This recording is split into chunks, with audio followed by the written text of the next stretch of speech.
Hey everybody, welcome to Tip of the Spear this week. As always, we're bringing things from a biblical perspective and also a prophetic perspective, and we're bringing some of the leading voices in on that. So today we have the one and only Patrick Wood, and if you don't know him, I can't believe you don't know him, but anyway, if you don't, he's an influential author, editor-in-chief of Technocracy.News, which is dedicated to uncovering and analyzing the technocratic developments and their societal impacts on all of us. He is a leading expert. This guy has like an IQ off the chart, by the way. He knows all about sustainable development, the green economy, what we call the green dragon. He knows all about Agenda 21, Agenda 2030. And God has given him the gift of knowing economics and technology so he can shed lights on what's happening with these globalists as they're reshaping our whole world, economically, politically, and bringing in basically another religion, right?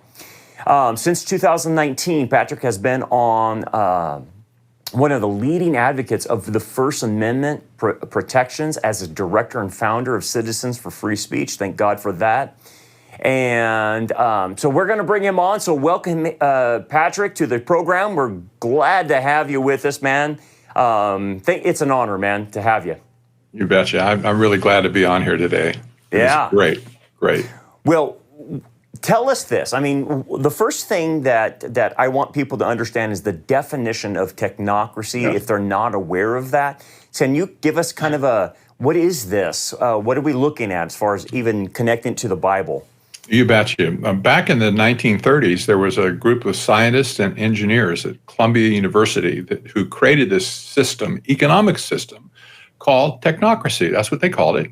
And this was during the heat of the Depression. It was a horrible time. And they thought capitalism was going to be dead. And so they took it upon themselves to create a brand new economic system from scratch. Wow. Engineer-wise, right? Yeah. And they packaged it up. And they had a very extensive doctrine. They had a book, kind of a Bible of technocracy. And that's where it all started. It was an economic system. It was not a political system. And in fact, they wanted to do away with political systems altogether and just appoint technocrats to run everything in the world. Wow. This was really disturbing to a lot of people back in that day. You might imagine, and not just normal people like you and me, perhaps, and Christians too, but even the Marxists of that day, they saw it as just totally off the wall. Wow. They leveled fierce criticism against the technocracy movement. Wow. But, this has persisted, however. We see it fast forwarded into 1973, at least, with the foundation of the Trilateral Commission. Founded by David Rockefeller and Zbigniew Brzezinski in 1973. And we see that that doctrine of technocracy survived through Brzezinski in particular by the book that he wrote called Between Two Ages, America's Role in the Technotronic Era. Okay. And this was, I believe, this was the genesis of modern globalization right there in 1973. Wow. Everything we see today, sustainable development, Agenda 21, all the other crazy stuff like the Great Reset now that we see at the World Economic Forum, all this stuff was an outgrowth of that starting place and, in 1973. So with that being said, I read an article recently on your website, and what they were saying was that through technological improvement, that itself will automatically collapse the present system, which will fall under its own weight. So tell me this: what your background is economics a little bit. What do they think? How do they view capitalism? That it's gonna collapse, and what are they gonna go to as far as economics are concerned? Well, the idea is that capitalism and free market economics will be destroyed at some point. Okay. And this may be soon, I might add. Wow. But nevertheless, what these people thought from the beginning, capitalism would not survive. It did, obviously, because here we are. Yeah. But there's always been a moral hazard to destroy it. That's the problem. Okay. So today we see, for instance, the so-called debt-based society or economy, Right. versus this new economic system that's going to come up that's going to be a resource-based, not based on supply and demand and what we know in the past. Yeah. This would be a resource-based economy that will be totally engineered from the get-go to tell all the manufacturers what to make and allow or tell consumers what to consume. This will be a totally managed economic system. We've never seen this before, so people can't get their head around it. What does this mean? Yeah. I have to say also that this is a disturbing thing from 1932. The definition that they adopted for themselves included the phrase and the starting phrase that it was the science of social engineering. Wow. That's part of the definition. Wow. The problem they had was you can't get people to do what you want it to do. You can make a factory, it does exactly what you tell it, right? Yeah, right. You have a problem with people. People don't want to do what you tell them to do. Right. So they figured that they could roll over their science projects over on top of people to create this new field called the science of social engineering.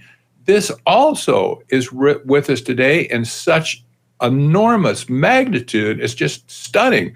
The propaganda, the cancel culture, the censorship, that sort of thing. Absolutely stunning today.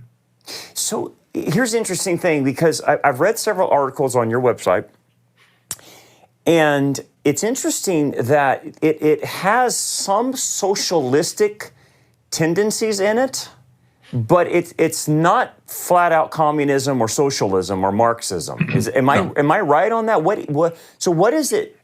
What would you call this? How would you define it? I know they propose like rationing, a price system of goods that are distributed, which seems very socialistic. Patrick, help us define and categorize this economically. They wanted to do away with currency altogether in the 30s, and I see this coming in the future as well, okay? Okay. What they wanted to do was regulate the economy based on the energy that was produced to make it work. And the idea was back then to create an energy script.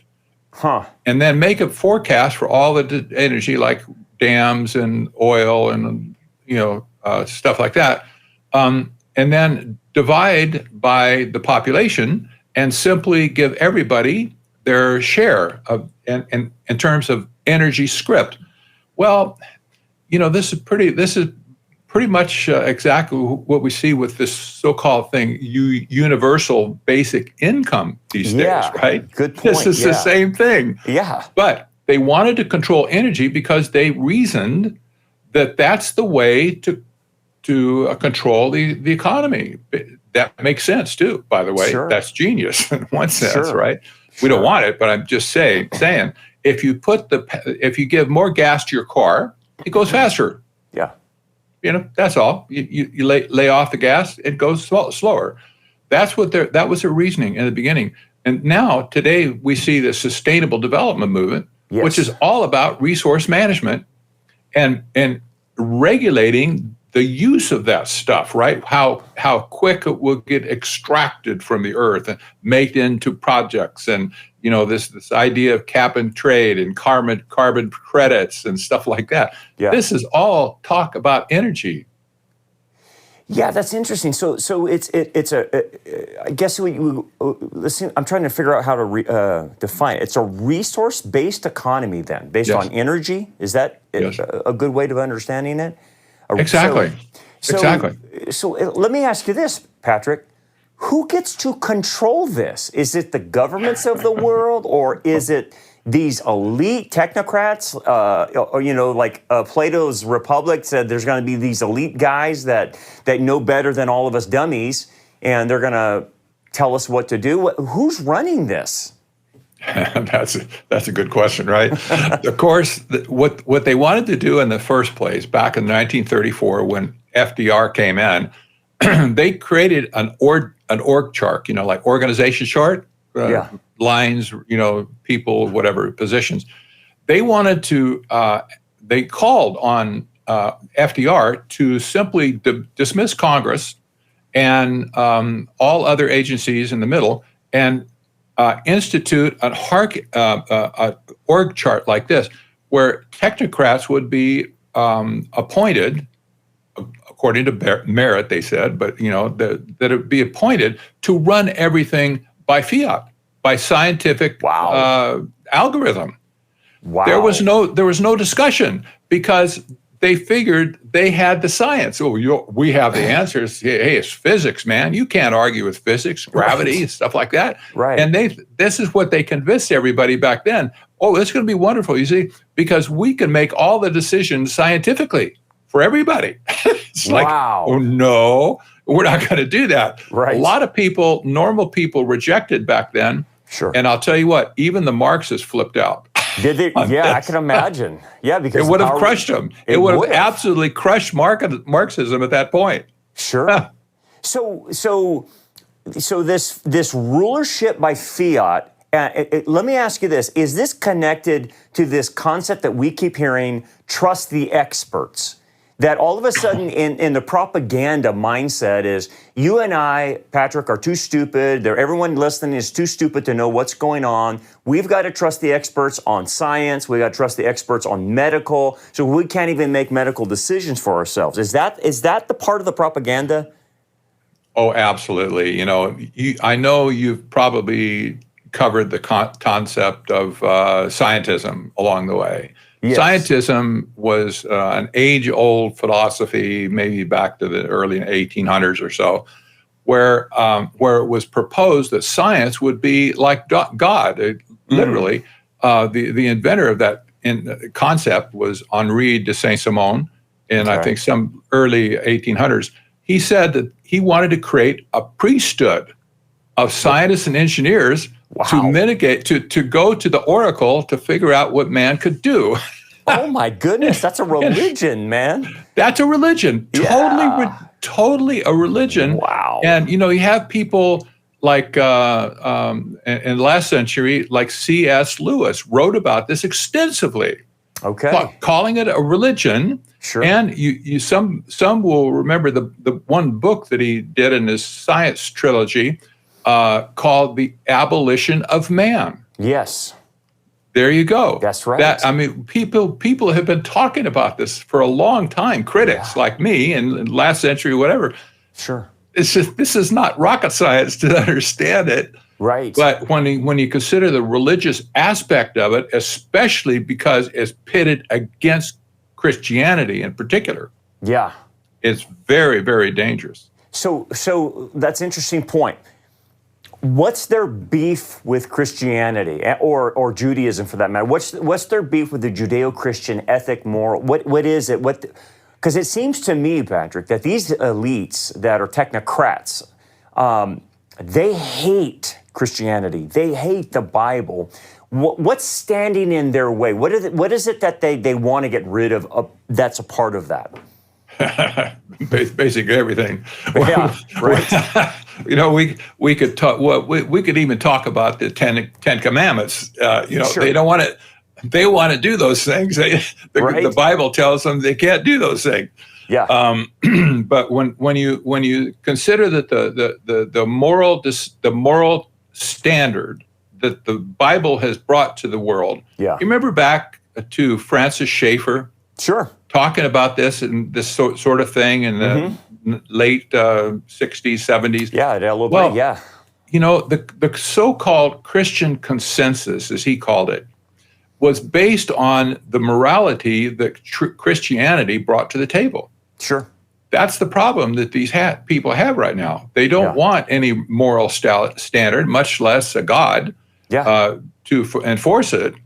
And so, but even goes beyond that in the sense that they have so blocked out God from the picture that they now see themselves as the intelligent designers of the universe. This is also very disturbing. Wow, it reminds me. It reminds me of Genesis chapter 3, 2 and 3. You can become God is Satan's mantra, right? Exactly.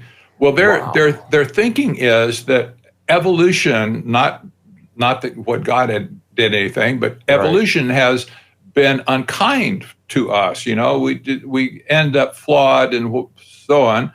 And but now they say they're going to be the intelligence designers of life itself. This is where you get all this transhuman stuff with genetic modification, et cetera. And these people think they're going to create humanity 2.0. That's absolutely crazy. And this is the technocratic meme as well. These people are all in bed with each other. In fact, that was the theme of my latest book, The Evil Twins of Technocracy and Transhumanism. They really are evil twins. Right. So I want to go down that trail. So there's a link, as your book notices or puts out, that the technocracy is connected to this transhumanism. Is it deriving from them thinking that they're little gods and going to create everlasting life, and through science and technology they can extend life? I mean, where are they getting? Why is that connected? This is interesting. You can't really examine it at the molecular level, to understand it. You kind of need to get off horizon a little bit to see it. But somewhere around 2000, there was a new discipline in science called convergent science. Okay. It's based on a concept of NBIC, nanotechnology, information technology, and so on. Biological technology. This created a discipline where it blended all of those things together in one thing. It's called convergent sciences. Okay. And this has been a field that has supported technocracy and transhumanism at the same time. Same base now. Okay. So when technocrats talk about nanotechnology, reshaping matter, this sort of thing, and information technology, for instance, AI, et cetera. And transhumanists talk about using AI to create synthetic models for new DNA. Well, you see it all coming together. Yeah. Now, most of these people individually might have all kinds of beliefs all over the place. Maybe they're pagans, maybe they're Wicca, maybe they're maybe just good old-fashioned Gaia worshippers. I don't know. Right. But nevertheless, when they fall into this thinking that this convergent sciences can save the day for everybody in sight, that goes back to exactly what Henry St. Simon said.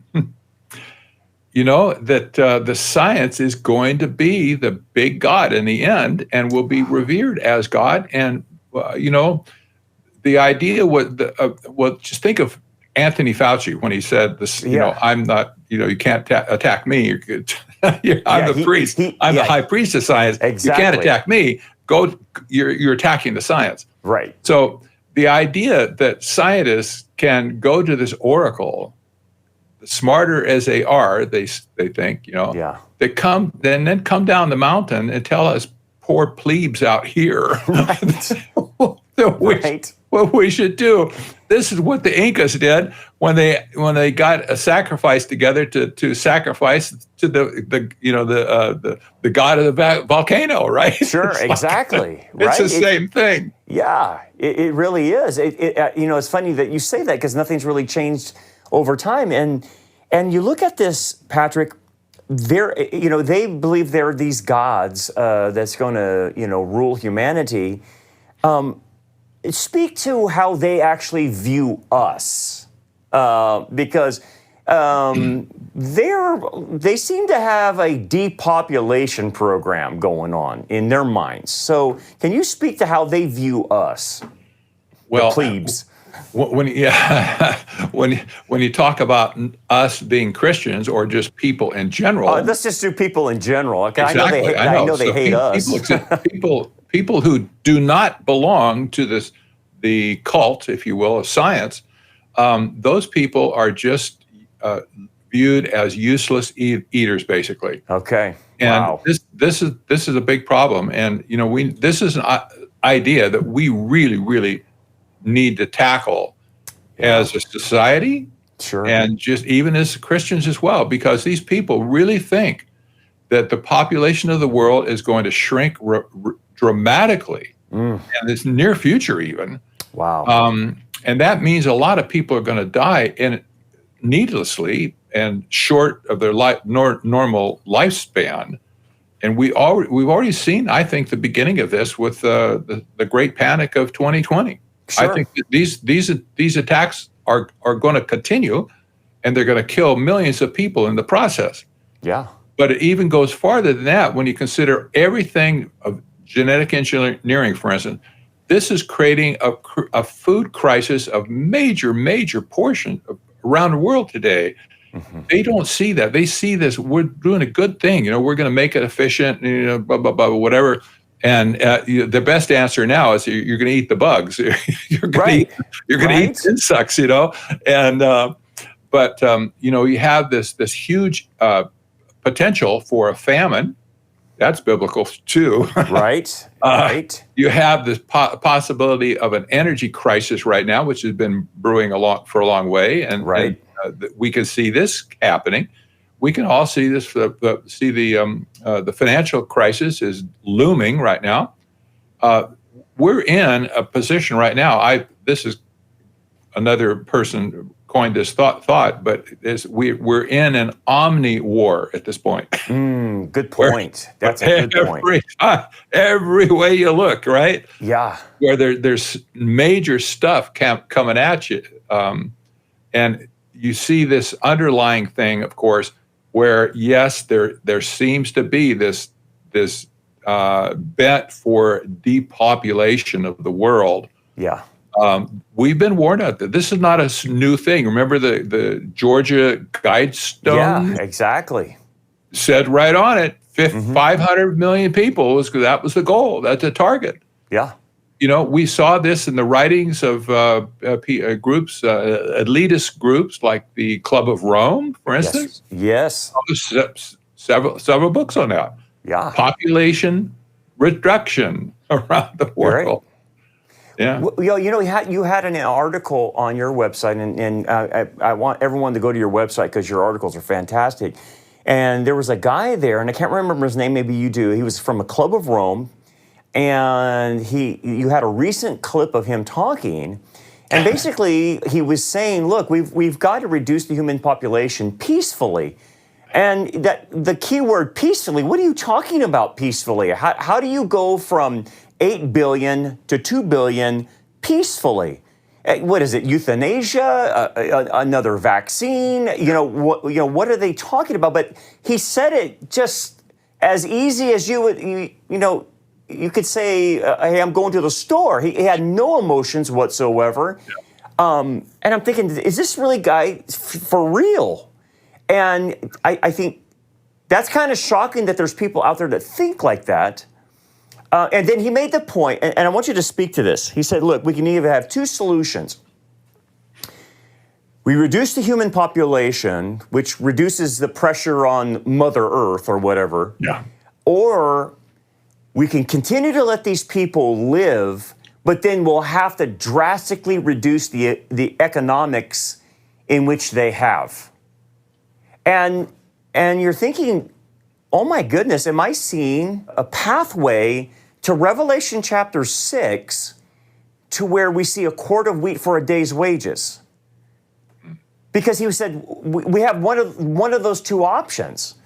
And I'm thinking, Patrick, these guys are lining themselves up for the tribulation, it seems to be. I don't know, man. Am I seeing it right? I mean, they're taking us to a place where you don't come back from. Yep. You know, I look at it this way.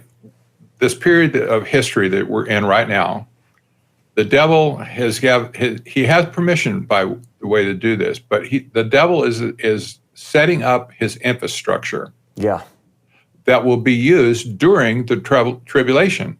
True. He's not going to take any time out of that period to create his infrastructure. It's being architected right now and built out right now. Yeah. So right. It wouldn't be surprising that we would see the elements of control that are like the stuff we're talking about now, being manifested right now. Right? Yeah. It just makes sense to me because when it really hits the fan, when the Antichrist shows up, yeah, and he's someday, I don't know when, I don't know who it is. We can't know, but when he shows up, then all of the stuff that we have today is going to literally hit the fan. Yeah, yeah, and it's going to explode. Right. Yeah. So here's what I want to do. I have a couple minutes remaining. If you have the time, I want to hold you over and do part 2 of this, man, because I got a lot of other places I want to go into this. I want to talk about Babel, and Jesus saying like in the days of Noah, and I want to talk about the issue of the technology we saw prior to the flood, and the genetic difference creation of things going on, hybrids and stuff like that. I want to go down that road because it seems to be that these guys are on the same road. They're messing with genetics, wanting to create monstrosities and live forever or whatever. It seems like it's a repeat of Genesis 6.